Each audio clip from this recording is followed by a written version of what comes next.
안녕하세요. 정미용 칼럼입니다.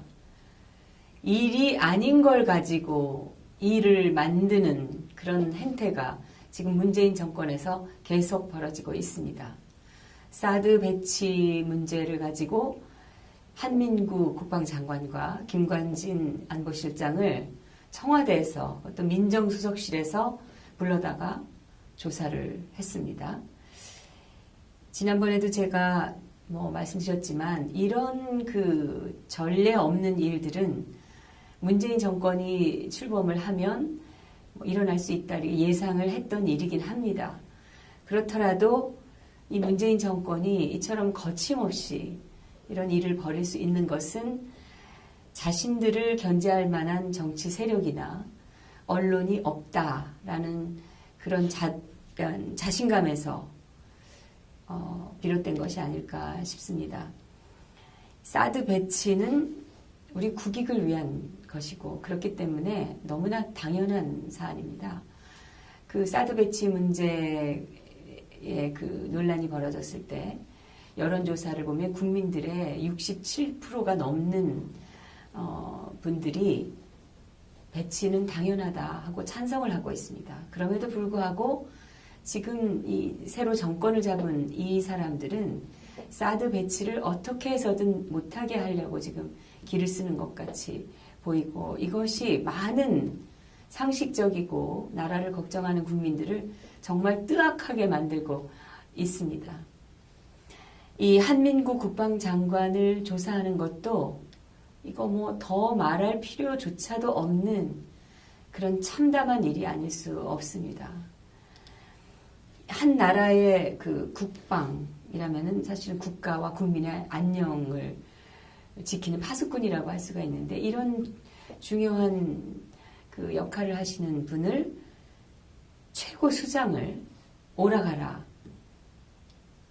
그것도 대통령도 아니고 민정수석실에서 이렇게 조사를 한다? 이거 국민들은 걱정을 하게 만드는 일이고 북한은 좋아 날뛰게 만드는 일이 아닐 수가 없습니다. 지금까지 우리나라에서 이런 일은 단 한 번도 없었습니다. 장관이 불법을 저질렀다. 이럴 경우에는 수사기관을 통해서 정식으로 사법 절차를 밟아서 조사를 하면 되는 겁니다. 그리고 장관이 업무상 또 행정상 부적절한 일을 했다. 이랬을 경우에는 감사원이 있습니다. 감사원이 감사를 하면 됩니다.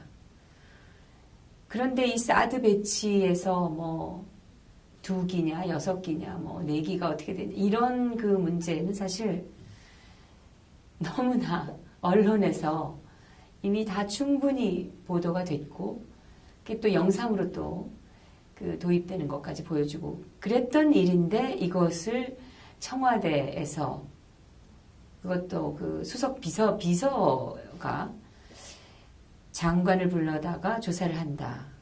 이것은 그 당사자뿐만이 아니라 국민들 전체를 모욕하는 일이 아닐 수가 없습니다. 이런 모욕을 준다는 것은 스스로 나가라. 이런 압력에 다름 아니죠. 이게 너무나 많이 잘 알려져 있기 때문에 자세한 설명은 제가 생략을 하겠지만 지금 이 청와대에서 보고 누락이다 이러면서 운운하는 이것은 그 자체가 이미 어불성설입니다. 일반 국민들도 상식적으로 알고 있는 이런 부분을 가지고 보고 체계가 잘못됐다는 등 이런 행태를 보이고 있는 것은 지금 이들이 아나무인적인 그런 판단, 사고를 하고 있다. 이렇게 우리가 짐작할 수밖에 없습니다. 근데 이런 지적이 또 여기저기서 나오니까 뭐라고 변명을 하냐면 보도되었다고 해서 그러니까 언론에 나왔다고 해서 모든 국민들이 다 아는 게 아니다. 이런 그야말로 희한한 소리를 하고 있습니다. 근데 이 대통령이 일반 국민도 아니고 이런 국가 안보와 정말 안녕에 너무나도 중요한 이런 문제를 이 정도 기본도 파악하지 않고서 무슨 모든 국민이 다 아는 건 아니냐 이런 식의 터무니없는, 한마디로 말하면 거의 말장난에 준하는 말장난인 그런 지금 행태를 하고 있는데, 저는 이렇게 봅니다. 어떤 일을, 이들의 목적이 있는 그런 특정한 일을 실행하기 위해서 명분을 만들고 있다, 이런 의심을 할 수밖에 없습니다. 불법을 저지른 것도 아니고, 또 이런 그 사드 배치 문제로 해서 장관을 청와대 비서관실에서 불러다가 조사를 한다? 이거는 국방장관을 이렇게 그야말로 막말로 조지는 것을 보여주면서 군을 잡겠다, 이런 신호를 보내는 것이 아닐까 생각합니다. 네, 사실 말이 군 기강을 잡는다는 것이지, 이런 일은 군 내부의 그 인맥을 전부 물갈이하겠다는 그런 의도가 다분히 엿보입니다. 다시 말해서 내 말 잘 듣는 인맥을 다 심어놓겠다, 이런 얘기죠. 근데 군 내부에 자기 말 잘 듣는 사람을 전부 심어놓는다 그러면은 우리 군이 지금 어떤 체질로 변하겠습니까? 2002년 월드컵 기간 동안에 그 연평해전이 일어났을 때 우리 나라를 걱정해야 될 대통령과 군이 어떻게 그 행태를 보였는지 우리 국민들 다 기억하고 있는데, 이런 유사한 상황이 생기지 않는다고 우리가 어떻게 단언할 수 있겠습니까? 우리는 소위 민주정부다라고 특별히 강조했던 그 정권에서 군 수뇌부가 어떻게 알아서 기었는지, 어떻게 행태를 보였는지 다 기억하고 있습니다. 그리고 국정원이 어떤 식으로 그 정권의 그 이념에 치우친 목적에 이용당했는지를 우리가 잘 알고 있습니다. 그 당시 국정원은 민간인들이나 또는 행정부 고위 인사들이나 닥치는 대로 도감청을 마구했고, 대북 성금의 루트가 되기도 했습니다. 이적질을 한 겁니다, 한마디로.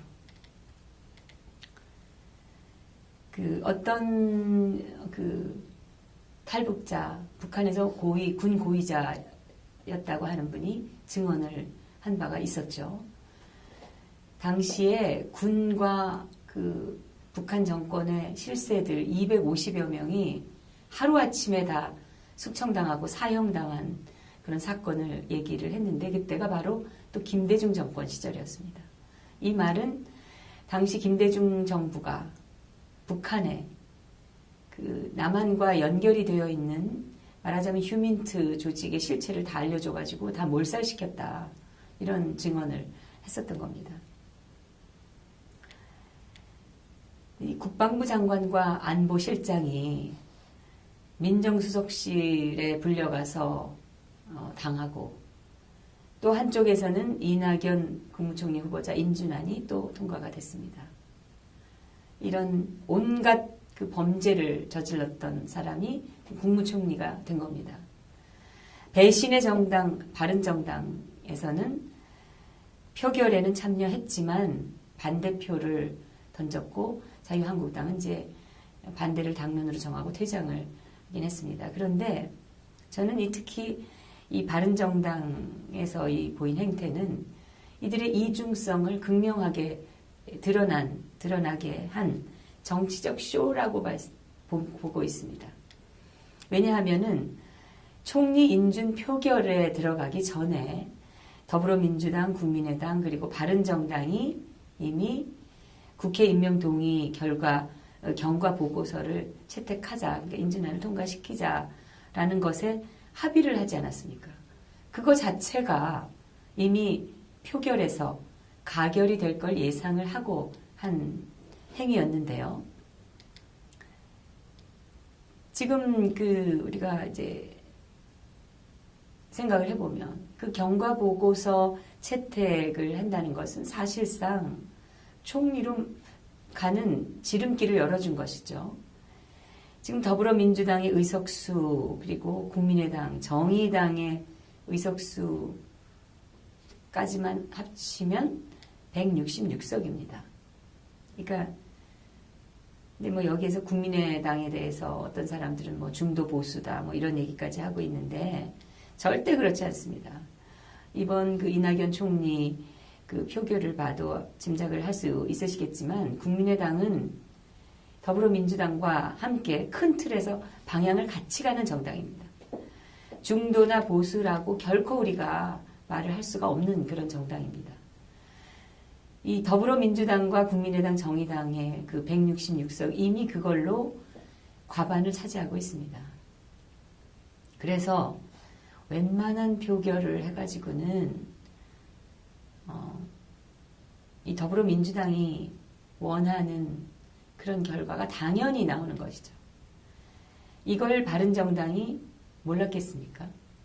이건 뭐 자기들이 반대해도 안 될 것 같으니까 이 이낙연 총리 임명 동의안을 간단한 셈법으로 그냥 해준 겁니다. 말하자면.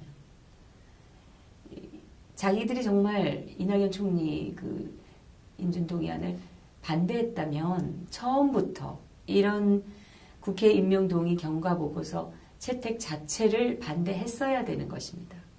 뭐 반대했어도 어차피 되는 것이니까. 그런데 물론 이 바른정당이 경과 보고서 채택을 반대하고 나온다 해서 뭐 총리 그 인준이 무산되는 거는 아니지만은 어쨌든 바른정당은 가결 확률로 가는 그런 길을 열어준 겁니다.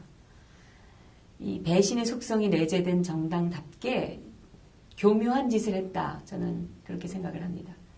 경과 보고서 채택 자체는 반대하지 않고, 그러니까 말하자면 이 좌파나 중도 좌파 정도의 유권자들의 환심을 얻으면서 또 보수 정당이라고 표방하기 위해서 보수 국민들의 눈치를 보면서 표결에는 또 반대표를 던진 겁니다.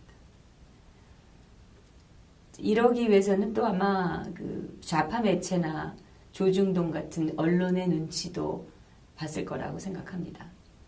요즘 언론들이 문재인 정권을 아주 교묘하게 밀어주고 있지 않습니까? 그러니까 바른정당이 그거를 다 아니까 그 기조를 거스르는 짓을 하지 않으려고 노력을 한 것이죠. 그런 식으로 해서 경과 보고서 채택이 되도록 해줘서 이 정말 자연스럽게 가결이 될 여건 조성을 만들어주고 보수 유권자들을 의식하면서 표결에서는 반대표를 던졌다. 이런 그 애매모호하고 이 간사스러운 그런 당론을 내놓는 건데 얍삽한 쇼가 아닐 수 없습니다. 이것은. 이런 바른정당의 행태를 최대한 좋게 봐준다고 하자면은 이건 뭐 기회주의 정당으로서 어쩔 수 없는 선택이었다라고밖에는 할 수 없는 역시 이 배신 정당으로서의 불가피한 선택이었다 이런 거죠. 허울 뿐이기는 하지만 그래도 이 자유한국당은 보수 정당임내 이렇게 신용을 하긴 했습니다. 이런 정당 안에서 보수 대통령 탄핵에 앞장서고 그리고 이 좌파의 부역을 했다가 탈당을 해서 이제는 보수도 아니고 좌파도 아닌 그야말로 박쥐 비슷한 그런 신세가 된 이 바른정당 사람들, 이 바른정당이 취할 길은 사실은 살아나려면 좌파 쪽에 붙었다가 보수 쪽에 붙었다가 요리조리 이렇게 할 수밖에는 없을 겁니다. 근데 뭐 그 사람들로서는 어쩔 수 없는 선택이라고 할 수도 있고 그런데 국민이 볼 때는 정말 야비한 선택인 것이죠. 이렇게 이쪽 저쪽에 발을 뻗다가 결국 끝은 안 좋게 끝날 가능성이 높습니다. 그야말로 다리 양쪽으로 벌리고 있다가 가랑이가 찢어지는 꼴이 날 수 있다는 것입니다.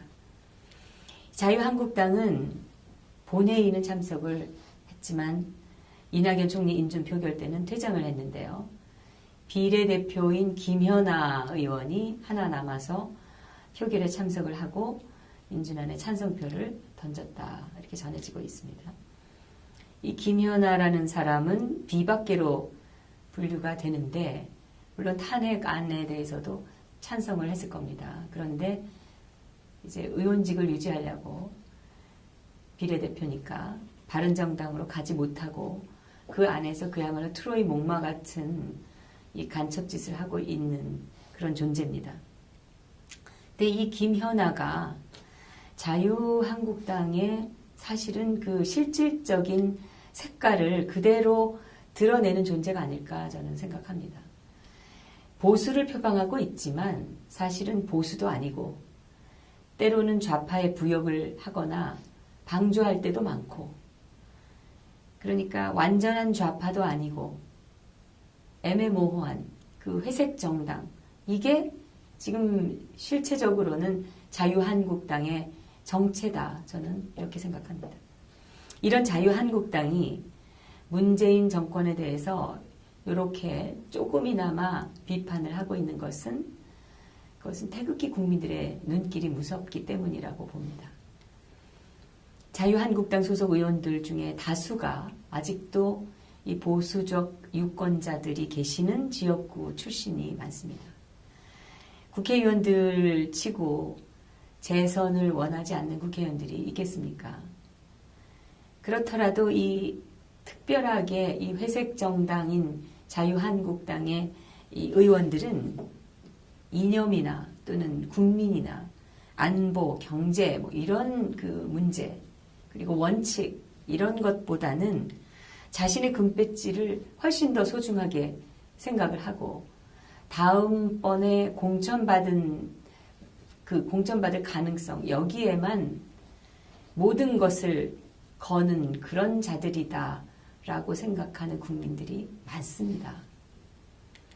이런 자유한국당이다 보니까 아무래도 문재인 정권의 이런 극좌적인 그런 정책과 전횡에 침묵을 하는 경우가 많고 그게 어쩌면 당연할지도 모릅니다. 그러나 이 태극기 국민들이 눈이 무섭기 때문에 정권 견제 신용이라도 조금 하면서 면피를 하려고 한다.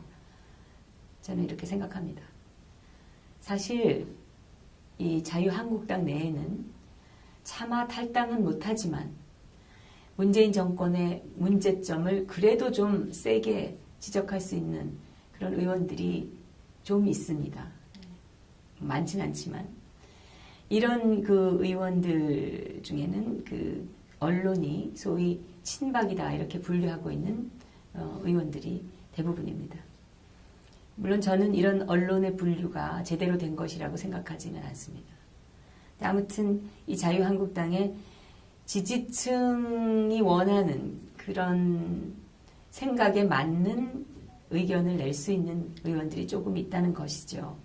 근데 이런 의원들이 있으니까 또 이걸 의식해서 회색이 분명한 이런 의원들 중에는 또 지지층을 또 살짝 의식해서 뭔가 립서비스를 좀 하는 이가 가끔 나오고 있습니다. 근데 여러분 제가 분명히 말씀드리지만 현명하게 판단을 하셔야 됩니다. 지지층 그리고 보수층 입맛에 맞는 그런 소리를 이따금씩 한다고 해서 그 사람들을 우리가 보수의 가치를 지키는 보수 의원이다 이렇게 볼 수는 없다는 것입니다. 제가 지난번 그 정미용 칼럼에서도 말씀을 드렸는데 이 자유한국당은 큰 틀에서는 문재인 정권의 그 좌편향 질주를 제대로 견제할 수 없는 그런 속성을 가지고 있습니다. 그러니까 정우택, 임명진 이 지도부가 들어서게 된 점, 그리고 홍준표 후보가 바른정당의 배신 그 핵심 세력들을 다시 전격적으로 복당을 받아준 점, 이런 그 여러 가지 일들을 우리가 살펴볼 때 자유한국당은 문재인 정권의 그 보수 말살, 보수 공격을 적극 방어할 수 없는 그런 원죄를 지니고 있다는 것이죠. 이 모든 것은 사실 그 소위 조중동이라고 불리는 신문 매체들이 가진 그 야욕과 더불어서 비박계에 대한 그 이들의 적극적인 후원, 여기에서 형성이 된 것이 아닐까 생각을 합니다. 지금 자유한국당과 같은 스탠스를 취할 수밖에 없는 그런 권력이 또 하나 있지 않습니까? 바로 제가 말씀드렸던 그 제4의 권력, 언론인데요. 이 언론 권력 중에서도 보수 신문이다라고 주장을 해왔던 조중동 매체들입니다. 이 중에서 이제 한 신문사는 이제는 완전히 보수 매체가라고 할 수 없는 이 좌파 매체가 됐기 때문에 제껴놓겠습니다. 나머지 신문사. 이 신문사 두 곳이 현재 그 자유한국당과 같은 그런 색깔을 띠고 있습니다. 이 중에서도 특히 주류 매체라고 했던 한 신문사가 지난 탄핵 국면에서 실질적인 선봉장 역할을 했던 것은 우리 국민들이 다 아실 겁니다. 최서원 씨 관련 보도를 내면서 아주 재미를 봤던 게 한겨레 신문인데요. 이 한겨레 신문사 기자가 바로 이 보수라고 했던 그 신문사의 계열 방송사까지 다 칭찬을 하는 그런 일이 벌어지기까지 했으니까, 이렇게 보수지라고 표방을 했던 신문사가 어째서 좌편향적으로 변모했느냐, 이런 이유에 대해서는 제가 지난번 칼럼에서 간단히 설명을 드렸었고요. 아무튼 그 신문사가 비박계인 김무성 의원에게 호의적이었죠. 쉽게 말해서 아주 적극적으로 이제 밀어줬는데, 이것은 시중에서 다 기정사실화된 얘기 아닙니까? 다 아는 얘기입니다. 이렇게 이 비박계 김무성 이 파들을 밀어주느라고 박근혜 정권 초부터 4년 동안 이 신문은 거의 무차별적으로, 무조건적으로 또 정권 비판을 쏟아냈었습니다.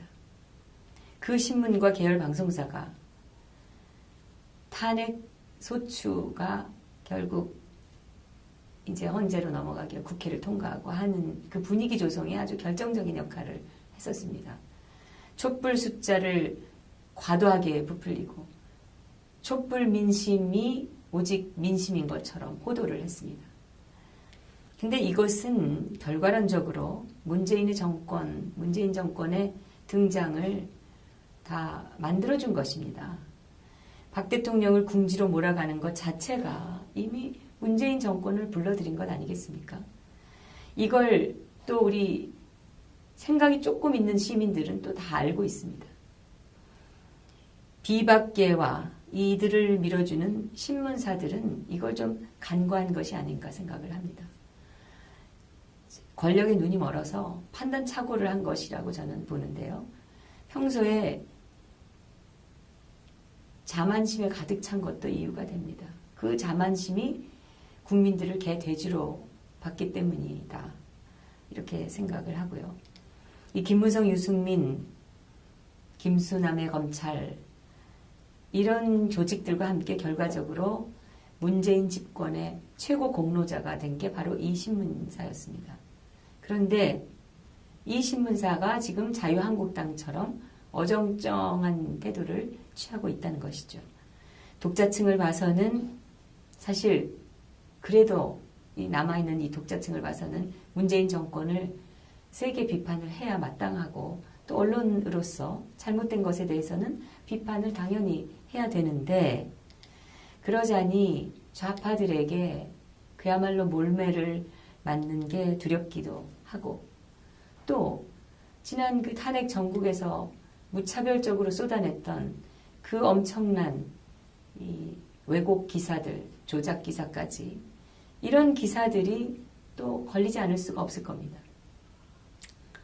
박근혜 정권을 비판했던 걸 돌이켜보면은 당연히 그 잣대로 문재인 정권을 봐야 되는 거죠. 그런데 이 문재인 정권의 심한 비판을 해야 될 게 많음에도 불구하고 그럴 용기가 부족한 것입니다. 종편도 살아남아야 한다. 이게 이제 또 그들의 이유가 될 수 있겠습니다. 특히 문재인 정권 비판을 하면 자기들이 몰아내려고 그렇게 홍위병이 되었던 그 전직 대통령이 더 나았다. 이런 이미지가, 그러니까 한마디로 구간이 명간이었다. 이런 소리가 나올까봐 또 두려운 겁니다. 박근혜 정권에 대한 향수를 불러일으키는 효과를 이들이 만들 수가 있기 때문에 문재인 정권 비판을 지금 사실은 조심하고 있다. 이런 생각이 들고요. 그러니까 결국 이들이 하는 행태가 사설을 가지고 적당히 비판을 합니다. 그러면서 정작 그 취재 기자 이름이 나오는 기사에서는 문재인 정권의 입장을 아주 잘 전달해주고 있습니다. 아주 이중적이고 얍삽한 행태를 하고 있는 것입니다. 물론 이 신문사가 이런 이중적인 그 태도를 취하는 것에는 구성원의 문제도 분명히 있습니다. 지난번에 말씀드렸지만 이 현장을 누비는 기자들이 다수가 지금 좌경적입니다. 그런데 또 이 신문의 그 중진들의 한 절반 정도는 또 보수적 성향이 있어서 그러다 보니까 이 신문의 논조가 이렇게 애매모호하게 회색을 띠고 있는 것이죠. 근데 이런 그 회색 분자들, 자유한국당과 이런 회색 신문사가 공통적으로 지금 벌이는 일이 있습니다. 바로 박정희, 박근혜 전 대통령으로 상징되는 그런 보수를 말살하겠다는 것입니다. 자유한국당 비박계 쪽에서 이제 박근혜는 잊자, 신보수를 만들자 이렇게 하고 아주 현수막까지 당사에다 어마어마하게 만들어서 붙였습니다. 근데 회색신문사에서는 또 박정희식의 모델, 박근혜로 상징되는 보수를 뛰어넘자 이렇게 교묘하게 또 말을 하고 있습니다. 둘이 비슷한 맥락이죠. 그런데 이게 또 보수를 괴멸시키자는 지금의 그 좌파 정권과 맥을 같이 하고 있는 게 아니겠습니까? 그러니까 이게 또 이들의 딜레마 아닌 딜레마가 된 것이다 라고 저는 생각합니다. 이들이 캠페인처럼 벌이고 있는 박정희, 박근혜 지우기 운동, 사실 이걸 우리가 엄밀히 봐야 됩니다. 이것은 그들이 벌이고 있는 권력 추구의 한 과정일 뿐이라는 것입니다. 정당 권력을 차지하려는 속셈, 그리고 제4부 권력으로서 자기들의 영향력을 어떻게든지 유지하고 싶은 그 욕심, 이런 것들이 그 신문사가 한때는 제왕적이었다 이런 말까지 들었으니까 이들이 얼마나 그 과거에 연연하고 집착을 하겠습니까? 그런데 이런 그 신문사의 속셈까지 이제 다 어우러져 가지고 지금 이렇게 박근혜, 박정희 정신 말살, 보수 괴멸 이게 지금 같이 벌어지고 있는 겁니다. 이들의 권력욕이 사실 국회를 보다 저질화시켰고 좌파를 더 확장을 시켰고 결국은 이 좌파가 집권하는 길을 열어주었습니다. 그리고 탄핵 사태라는 정변을 만들어준 겁니다. 이래놓고 이제는 모든 책임을 박근혜 대통령과 그리고 그를 지지하는 세력 또 탄핵을 반대했던 보수 진영에 이걸 돌리고 있는 겁니다. 박근혜 대통령의 억울함을 풀고 또 보수 우익의 존속 근원, 이 가치를 지키려는 새로운 새누리당을 지금 말살하려고 지금 이들이 시도하고 있는데요. 신새누리당 세력은 한마디로 이 태극기 시민들의 그 그 의지로 만들어진 것입니다.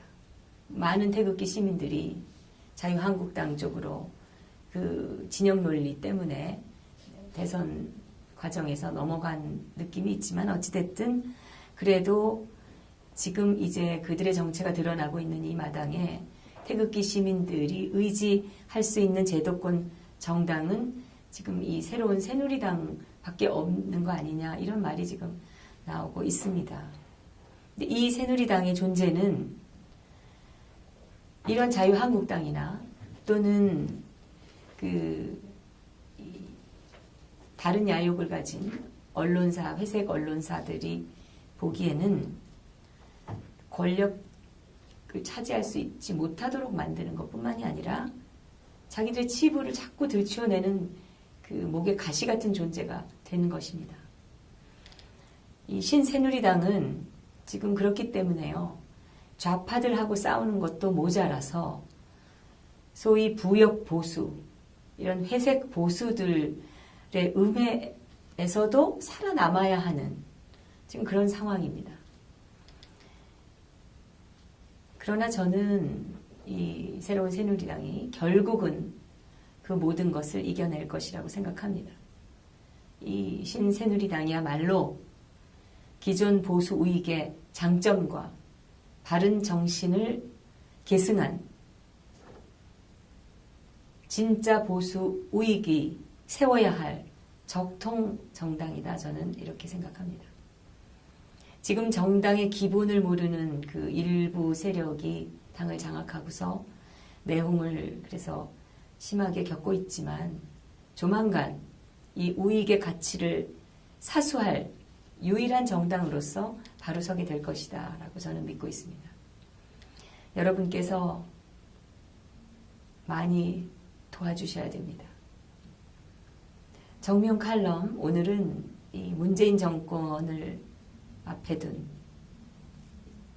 바른정당 그리고 회색 보수당 그리고 거대 신문사의 이 기회주의적인 행태에 대해서 살펴봤습니다.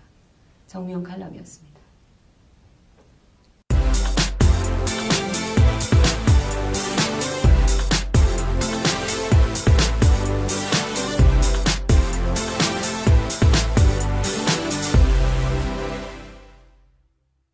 그것도 그 수석 비서가 장관을 불러다가 조사를 한다.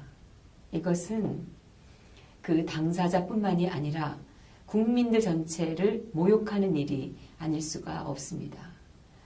이런 모욕을 준다는 것은 스스로 나가라. 이런 압력의 다름 아니죠. 너무 이게 너무나 많이 잘 알려져 있기 때문에 자세한 설명은 제가 생략을 하겠지만 지금 이 청와대에서 보고 누락이다 뭐 이러면서 운운하는 이것은 그 자체가 이미 어불성설입니다. 일반 국민들도 상식적으로 알고 있는 이런 부분을 가지고 뭐 보고 체계가 잘못됐다는 둥입니다. 그렇더라도 이 문재인 정권이 이처럼 거침없이 이런 일을 벌일 수 있는 것은 자신들을 견제할 만한 정치 세력이나 언론이 없다라는 그런 자신감에서 비롯된 것이 아닐까 싶습니다. 사드 배치는 우리 국익을 위한 것이고 그렇기 때문에 너무나 당연한 사안입니다. 그 사드 배치 문제에 그 논란이 벌어졌을 때 여론조사를 보면 국민들의 67%가 넘는 분들이 배치는 당연하다 하고 찬성을 하고 있습니다. 그럼에도 불구하고 지금 이 새로 정권을 잡은 이 사람들은 사드 배치를 어떻게 해서든 못하게 하려고 지금 기를 쓰는 것 같이 보이고 이거 우리나라에서 이런 일은 단 한 번도 없었습니다. 장관이 불법을 저질렀다. 이럴 경우에는 수사기관을 통해서 정식으로 사법 절차를 밟아서 조사를 하면 되는 겁니다. 그리고 장관이 업무상 또 행정상 부적절한 일을 했다. 이랬을 경우에는 감사원이 있습니다. 감사원이 감사를 하면 됩니다.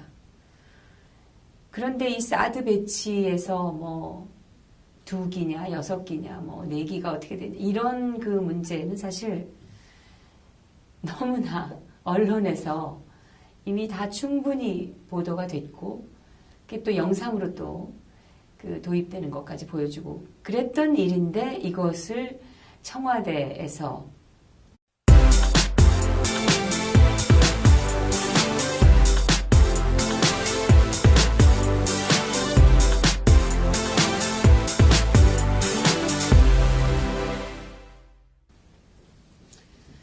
안녕하세요. 정미용 칼럼입니다. 일이 아닌 걸 가지고 일을 만드는 그런 행태가 지금 문재인 정권에서 계속 벌어지고 있습니다. 사드 배치 문제를 가지고 한민구 국방장관과 김관진 안보실장을 청와대에서 어떤 민정수석실에서 불러다가 조사를 했습니다. 지난번에도 제가 말씀드렸지만 이런 그 전례 없는 일들은 문재인 정권이 출범을 하면 일어날 수 있다 예상을 했던 일이긴 한 것이 많은 상식적이고 나라를 걱정하는 국민들을 정말 뜨악하게 만들고 있습니다. 이 한민구 국방장관을 조사하는 것도 이거 더 말할 필요조차도 없는 그런 참담한 일이 아닐 수 없습니다. 한 나라의 그 국방이라면은 사실은 국가와 국민의 안녕을 지키는 파수꾼이라고 할 수가 있는데 이런 중요한 그 역할을 하시는 분을 최고 수장을 오라가라. 그것도 대통령도 아니고 민정수석실에서 이렇게 조사를 한다. 이거 국민들은 걱정을 하게 만드는 일이고 북한은 좋아 날뛰게 만드는 일이 아닐 수가 없습니다. 지금까지